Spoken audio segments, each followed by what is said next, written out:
প্রিয় দর্শক আসসালামু আলাইকুম, কেমন আছেন দর্শক? ঢাকা সাদেক খান কৃষি মার্কেট থেকে আজকের আপডেট জানাবো। দর্শক বন্ধুরা, বাজারে আমদানি হচ্ছে এলসি পেঁয়াজ এবং দেশি পূর্ণ পেঁয়াজের আমদানি হচ্ছে, কিন্তু বর্তমান বাজারে এই যে দেখতে পাচ্ছেন আলু রয়েছে, আর তবে আলুর আমদানিটা কিছুটা কম আছে, তবে দামটা স্থিতিশীল বর্তমান বাজারে। তো আজকের বাজারে কত করে বেচা বিক্রি হচ্ছে জানিয়ে দিব, আরদার সাথে কথা বলে পাইকারি দাম। দর্শক সঙ্গে থাকেন। আসসালামু আলাইকুম। ওয়ালাইকুম আসসালাম রাহমাতুল্লাহ। কেমন আছেন? আলহামদুলিল্লাহ শরীর স্বাস্থ্য কেমন আছে?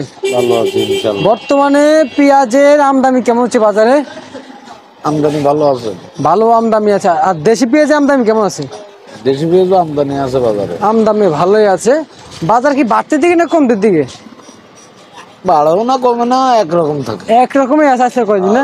আচ্ছা, হঠাৎ বাজারে যে একরকম এক জায়গায় দাঁড়ায় গেছে কেন? দাঁড়াই কিন্তু ওই যে ছাত্ররা এসে বলছে আলু 40 টাকা, পেঁয়াজ 70 টাকা, কাস্টমার থমথমে গেছে।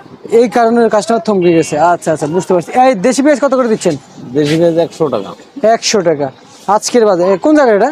এটা ফরিদপুর। ফরিদপুর। আর এলসি কত করে গেছে? এলসি 90 টাকা, 95 টাকা। কত দিচ্ছেন? 95 টাকা। 95 টাকা এলসির আমদানি কেমন আছে বাজারে? এলসির আমদানি আছে। আচ্ছা, আরে আলু কত করে দিচ্ছেন আজকের বাজারে? আলু 47, 48। 47, 48 আজকের বাজারে। আচ্ছা, আর লাল আলু কত করে দিচ্ছেন?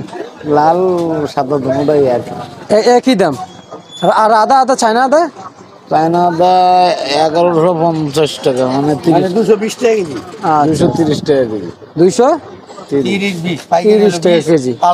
বর্তমানে বাজারে বেচা বিক্রি কি বাড়বে? বর্তমানে কেমন দেখতেছেন? বাড়ার সম্ভাবনা তো আছে। একটু আছে না? আছে। এখন তো বেচা বিক্রি কম হচ্ছে। হ্যাঁ, এখন একটু বেচা বিক্রি কম। ওই যে ছাত্ররা যে রেটটা দিয়েছিল, আলটিমেটাম দিয়েছে, এই আলটিমেটাম। আচ্ছা, আমরা তো জানতে পারছি যে পেঁয়াজ আলুর বাজারে আমদানি কমলে বাজার তো বেড়ে যাবে। এতে তো তাহলে তো যেসব না, এরা বাজার নিয়ন্ত্রণ করতে চাচ্ছে। বাজার নিয়ন্ত্রণ করতে হলে এই সমস্ত মার্কেটে এসে বাজার নিয়ন্ত্রণ করা যাবে না। বাজার নিয়ন্ত্রণ করতে হলে এই পেঁয়াজ যেখানে বেচা কেনা হয় ওখানে যাইতে হবে, হাটে যাইতে হবে। হাটে যাইতে হবে। আচ্ছা। 1 2 হলো আলুর নিয়ন্ত্রণ করতে গেলে কোলেস্ট্রল অ্যাডাপ্ট করতে হবে। আচ্ছা, ওইখানে যাইতে হবে। হ্যাঁ, ওইখানে এছাড়া হবে না? এছাড়া সম্ভব না। আচ্ছা, ঠিক আছে, আপনাকে অসংখ্য অসংখ্য ধন্যবাদ।